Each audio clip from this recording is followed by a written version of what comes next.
ಏನಾಗಿದೆ ಅಂತ ಹೇಳಿದ್ರೆ ಅಲ್ಲಪ್ಪ ಸಹಜ ಅಲ್ಲ. ಒಂದ್ ನಿಮಿಷ ಅಧ್ಯಕ್ಷ, ಅಲ್ಲ ನನ್ಗೆ ಅರ್ಥ ಆಗುದೇ. ನೀವು ಬರೀ ಪ್ರಚಾರಕ್ಕಾಗಿ ಮಾತಾಡ್ತೀರಿ, ಯಾಕೆ ಮಾತಾಡ್ತೀರಿ? ನಿಮ್ಮ ಪ್ರಶ್ನೆಗೆ ಉತ್ತರ ಬೇಕಾ ಬೇಡವಾ? ಬೇಕಧ್ಯಕ್ಷ, ಬೇಕಾದ್ರೆ ನಾಳೆ ಬರ್ತದೆ, ಗೃಹ ಇಲಾಖೆ ನಾಳೆ ಕೊಡ್ತಾರೆ. ಅದೆಷ್ಟೇ ಕೇಳ್ತಿರ್ತಕ್ಕಂಥದ್ದು ಏನು ಅಂತ ಹೇಳಿ ಆಯ್ತು, ನಮ್ಗೆ ಅರ್ಥ ಆಯ್ತು. ಈಗ ನಿಮ್ಮ ಪ್ರಶ್ನೆ ತಾವೇನು ಕೇಳ್ತೀರಿ ಅದಕ್ಕೆ ನಾಳೆಗೆ ಕೊಡ್ತಾರೆ ಆ ಪ್ರಶ್ನೆಯನ್ನು. ಅಲ್ಲ ಅಧ್ಯಕ್ಷ, ಕಂದಾಯ ಸಚಿವರು ಅಲ್ಲ, ಅವ್ರು ಹೇಳ್ತಾರೆ ನಮ್ಗೆ ಬರುದಿಲ್ಲ, ಅದು ಗೃಹ ಇಲಾಖೆಗೆ ಬರ್ತಂತ ಅವ್ರು ಹೇಳ್ದ ನಂತರ. ಒಂದ್ ನಿಮಿಷ ಏನಕ್ಕೆ ಒಂದ್ ನಿಮಿಷ, ಅದು ಪ್ರಶ್ನೆ ಅಲ್ಲ ಅವ್ರದ್ದು. ಆ ಪರಿಹಾರ ಕೊಡ್ತಕ್ಕಂಥವ್ರು ಕಂದಾಯ ಸಚಿವರು. ಆ ಪರಿಹಾರ ಏನಾಗಿದೆ ಅಧ್ಯಕ್ಷರೇ, ಒಂದ್ ನಿಮಿಷ ಬಹಳ ಸ್ಪಷ್ಟ ನೋಡಿ. ಪರಿಹಾರ ಕೊಡ್ಲಿ ಕಂದಾಯ ಇಲಾಖೆಯಿಂದ. ಒಂದ್ ಸೆಕೆಂಡ್ ಅಧ್ಯಕ್ಷ, ನಾನು ಕೇಳ್ತಿರ್ತಕ್ಕಂಥದ್ದು ಏನು ಅಂತ ಹೇಳಿದ್ರೆ, SDRF ನಲ್ಲಿ ಈ ಮನೆ ಸುಟ್ಟಂತವರಿಗೆ ಏನಾರ ಪರಿಹಾರ ಮಾಡ್ಲಿಕ್ಕೆ ಅವಕಾಶ ಮಾಡಿಕೊಡ್ಬೇಕು ಮಾನ್ಯ ಸಚಿವರು ಅಂತ ಕೇಳ್ತಿರ್ತಕ್ಕಂಥದ್ದು. ಹೋಮ್ ಡಿಪಾರ್ಟ್ಮೆಂಟ್ ನವರು ಫೈರ್ ಇಂಜಿನ್ ಅವ್ರಿಗೆ ಬರುತ್ತೆ, ಬೆಂಕಿ ನಿಲ್ಲಿಸ್ತಾರೆ, ಏನೋ ಇನ್ಸೂರೆನ್ಸ್ ಇದ್ದವ್ರಿಗೆ ಕ್ಲೈಮ್ ಆಗುತ್ತೆ, ಅಥವಾ ಗ್ಯಾಸ್ ಅಥವಾ ಎಲೆಕ್ಟ್ರಿಸಿಟಿಯಿಂದ ಲಾಸ್ ಆದ್ರೆ ಕನ್ಸರ್ನ್ ಡಿಪಾರ್ಟ್ಮೆಂಟ್ ಪರಿಹಾರ ಕೊಡುತ್ತೆ. ಆದ್ರೆ ಯಾವ ಸ್ಪಷ್ಟ ಕಾರಣ ಗೊತ್ತಿಲ್ಲದಲ್ಲೇ ಸುಟ್ಟೋಗಿರ್ತಕ್ಕಂಥ ಮನೆಗಳು, ಈ ಮೊನ್ನೆ ನನ್ನ ವಿಧಾನಸಭಾ ಕ್ಷೇತ್ರ ವ್ಯಾಪ್ತಿಯಲ್ಲಿ ಸುಮಾರು 6 ತಿಂಗಳು 7 ಮನೆ ಸುಟ್ಟೋಗಿದೆ ಅಧ್ಯಕ್ಷರೇ. ಮುತ್ತಣಗೆರೆ, ಗೊಲ್ಡಟ್ಟಿಲ್ ಒಂದು ಮನೆ, ಗುಡ್ಡೆಹಳ್ಳಿ, ಬೀರುಟ್ಟೋಲ್, ಸರಸ್ವತಿಪುರ, ಓರಿತಿಮ್ಮನಹಳ್ಳಿ, ಮರಡಿಹಳ್ಳಿ, ಬಂಟಿಂಗನಹಳ್ಳಿ, ಶೆಟ್ಟಿಹಳ್ಳಿ, ಈ 7 ಊರಿನಲ್ಲಿ ಮನೆ ಸುಟ್ಟೋಗಿದೆ. ಇವತ್ತಿಗೂ ಕೂಡ ತಾಲೂಕು ಅವ್ರ ಜನಸಾಮಾನ್ಯರಿಗೆ ಇರ್ತಕ್ಕಂಥದ್ದು ಏನು ಅಂದ್ರೆ, ಮನೆ ಸುಟ್ಟೋದಂತ ಸಂದರ್ಭದಲ್ಲಿ ಗ್ಯಾಸ್ ಅಥವಾ ಎಲೆಕ್ಟ್ರಿಸಿಟಿಯಿಂದ ಆದ್ರೆ ಆ ಡಿಪಾರ್ಟ್ಮೆಂಟ್ಗೆ ಹೋಗ್ತಾರೆ. ಆದ್ರೆ ಸಾಮಾನ್ಯ ಏನು ಕಾರಣ ಇಲ್ಲದಂತ ಸಂದರ್ಭದಲ್ಲಿ ತಹಸೀಲ್ದಾರಿಗೆ ಅರ್ಜಿ ಕೊಟ್ಟು VRA ರಿಪೋರ್ಟ್ ಹಾಕಿಸಿ ತಾಲೂಕು ಆಫೀಸ್ನ ಅಳೆದಾಡ್ತಾರೆ. ಹಾಗಾಗಿ ನಾನು ಸಚಿವರಲ್ಲಿ ಒತ್ತಾಯ ಮಾಡ್ತಿರತಕ್ಕಂಥದ್ದು ಏನು ಅಂದ್ರೆ, SDRF ಅಥವಾ NDRF ಅಲ್ಲಿ ಏನಾರ ಅಂತ ಅನ್ಯಾಯ ಆದಂತವರಿಗೆ, ಯಾಕಂದ್ರೆ ಏಕೆ ಮನೆ ಸುಟ್ಟೋಯ್ತು ಅಂದ್ರೆ ಅವ್ರು ಉಳ್ಕೊಳಕ್ ಮನೆನೂ ಇಲ್ಲ, ಜೊತೆ ಬಟ್ಟೆನೂ ಇಲ್ಲ, ಅಂತವರಿಗೆ ಈ SDRF ಅಲ್ಲಿ ಒಂದು ಅವಕಾಶ ಮಾಡ್ಲಿ ಅಂತ ಕೇಳ್ತಾ ಇರೋದು. ಅಧ್ಯಕ್ಷರೇ, ನಾನು ಯಾಕೆ ಏನು ಹೇಳಲಿಕ್ಕೆ ಹೋಗ್ಲಿಲ್ಲ ಅಂದ್ರೆ, ಸರಿಯಾಗಿ ಅಧ್ಯಯನ ಮಾಡದೆ ನಾವು ಉತ್ತರ ಕೊಡಬಾರ್ದು. ಆದರೂ ಈಗ ಅವರು ಇನ್ಸಿಸ್ಟ್ ಮಾಡಿದ್ದಕ್ಕೋಸ್ಕರ ನಿಂತ್ಕೊಂಡಿದ್ದೇನೆ. ನನಗೆ ಇರೋ ಮಾಹಿತಿ ಪ್ರಕಾರ ಬೆಂಕಿ ಮನೆಗೆ ನಾವು ಪರಿಹಾರ ಕೊಡೋದಿಲ್ಲ. ಪ್ರವಾಹದಲ್ಲಿ ನಷ್ಟ ಆದರೆ ಅದಕ್ಕೆ ಕೊಡ್ತೇವೆ, ಬೆಂಕಿಗೆ ಕೊಡ್ಲಿಕ್ಕೆ ಅವಕಾಶ ಇಲ್ಲ ನನ್ನ ಪ್ರಕಾರ. ಬಟ್ ಅಫ್ ಕೋರ್ಸ್ ಸನ್ಮಾನ್ಯ ಅಧ್ಯಕ್ಷ, ಇದು ನಮ್ಮ ವಿನಂತಿ ಏನಂದ್ರೆ, SDRF ಗೈಡ್ಲೈನ್ಸ್ ಪ್ರಕಾರ ಹೊಸದಾಗಿ ಯಾವ್ದಾದ್ರು ಒಂದು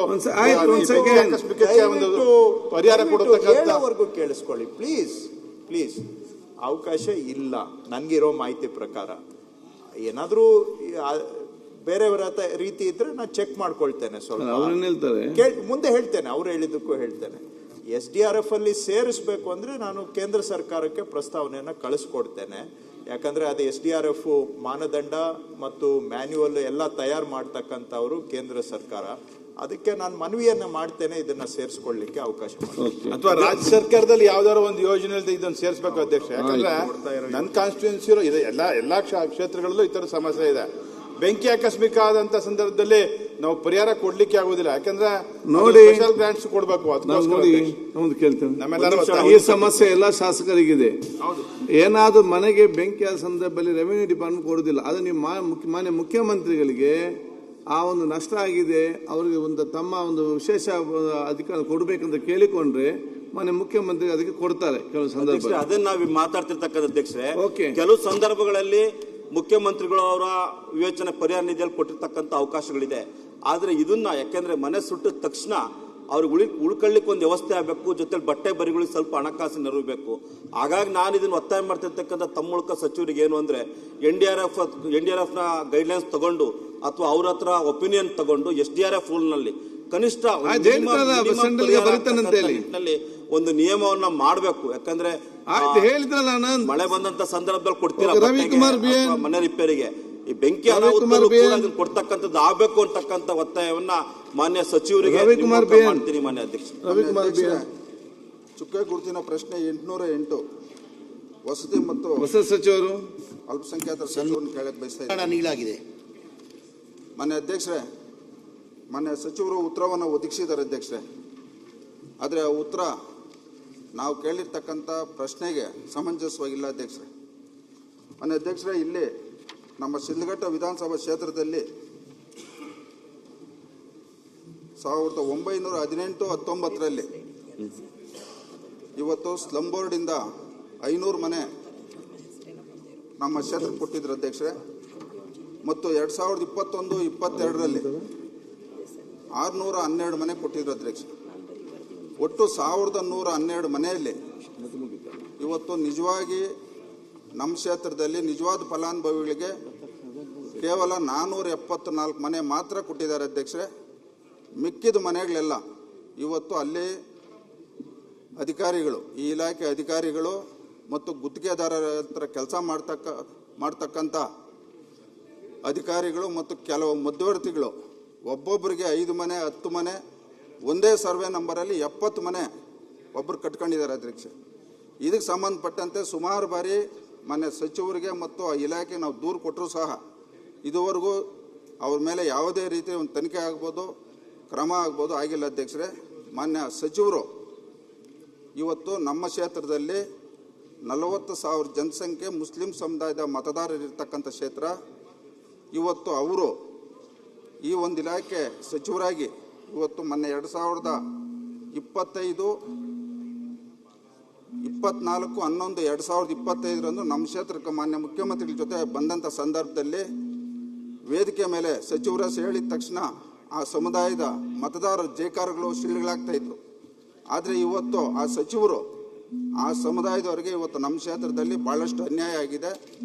ಮಾನ್ಯ ಸಚಿವರು ಇವತ್ತು ಕ್ಷೇತ್ರಕ್ಕೆ ಸಂಬಂಧಪಟ್ಟಂಗೆ ಇವತ್ತು KMDCಯಲ್ಲಿ ಇವತ್ತು ಸನ್ಮಾನ್ಯ ಅಧ್ಯಕ್ಷರೇ, ಸಚಿವರೇ ಒಂದು ನಿಮಿಷ ನಮ್ಮ ಸಮಸ್ಯೆ ಹೇಳ್ಬಿಡ್ತೀನಿ. ಅಲ್ಲ, ನಮ್ಮ ಸಮಸ್ಯೆ ನಿಮ್ಗೆ ಹೇಳ್ಬಿಡ್ತೀನಿ. ಶಾಸಕರೇ, ನೀವು ಪ್ರಶ್ನೆ ಕೇಳಿದರೆ ಚರ್ಚೆ ಮಾಡ್ಲಿಕ್ಕೆ ಆಗುದಿಲ್ಲ. ಮಾನ್ಯ ಅಧ್ಯಕ್ಷರೇ, ಇದು ರಂಜಾನ್ ತಿಂಗಳು, ಮುಸ್ಲಿಂ ಸಮುದಾಯದವ್ರಿಗೆ ತೊಂದರೆ ಆಗಿದೆ.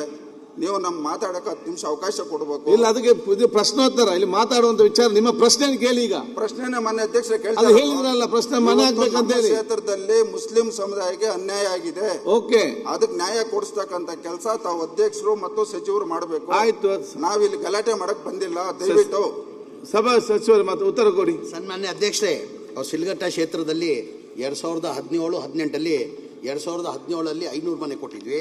2018 612 ಮನೆ ಕೊಟ್ಟಿದ್ವಿ. ಒಟ್ಟಾಗಿ 1112 ಮನೆಗಳು 17-18 ಸ್ಯಾಂಕ್ಷನ್ ಆಯಿತು. ಮನೆಗಳು ಅನ್ಕಂಪ್ಲೀಟ್ ಆಗಲಿಲ್ಲ, ಮನೆಗಳು ಕೊಡೋಕ್ಕೆ ಸಾಧ್ಯ ಆಗಿಲ್ಲ. ಕಾರಣ ಅಂದರೆ ಒಂದು ಮನೆ ಕೊಡಬೇಕಾದ್ರೆ ನಾನು ಭಾಳ ಸತಿ ಇದು ಹೇಳಿದ್ದೀನಿ. ನಾನು ಒಂದು ಮನೆ ಕಟ್ಟಬೇಕಾದ್ರೆ 7.5 ಲಕ್ಷ ಆಗ್ತದೆ. ಕೇಂದ್ರ ಸರ್ಕಾರದಿಂದ 1.5 ಲಕ್ಷ, ಪ್ರಧಾನಮಂತ್ರಿ ಆವಾಸ್ ಯೋಜನೆ ಅಂತ 1.5 ಲಕ್ಷ ಕೇಂದ್ರದಿಂದ ಸರ್ಕಾರದಿಂದ ಕೊಡ್ತಾರೆ. ರಾಜ್ಯ ಸರ್ಕಾರದಿಂದ 1,20,000 ಜನರಲ್ ಕೊಡ್ತಾರೆ. SC ST ಇದ್ದರೆ 2 ಲಕ್ಷ ಕೊಡ್ತಾರೆ. ಅಂದರೆ ಅವರೇ ತೊಗೊಂಡ್ರೆ 3 ಲಕ್ಷ, 4.5 ಲಕ್ಷ ಬೆನಿಫಿಷರಿ ಕೊಡಬೇಕು. ಆ ಕೊಡೋಕ್ಕೆ ಸಾಧ್ಯ ಆಗ್ತಲ್ಲ ಕಾರಣಕ್ಕೆ ಎಲ್ಲ ಇಡೀ ರಾಜ್ಯದಲ್ಲಿ 1,80,253 ಮನೆಗಳು ಪೆಂಡಿಂಗ್ ಇತ್ತು.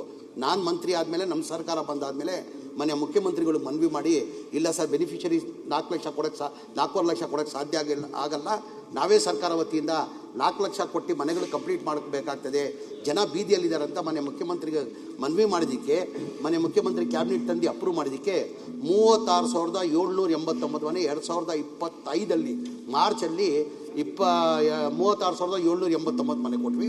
ಮೊನ್ನೆ ಜನವರಿಯಲ್ಲಿ 20ನೇ ತಾರೀಕಲ್ಲಿ ಹುಬ್ಳಿದಲ್ಲಿ ಕಾರ್ಯಕ್ರಮ ಮಾಡಿ 42,345 ಮನೆ ಕೊಟ್ಟಿದ್ವಿ. ಆಲ್ರೆಡಿ ಇವ್ರನ್ನ 500 ಮನೆಗಳು ಕೊಟ್ಟಿದ್ದೀವಿ.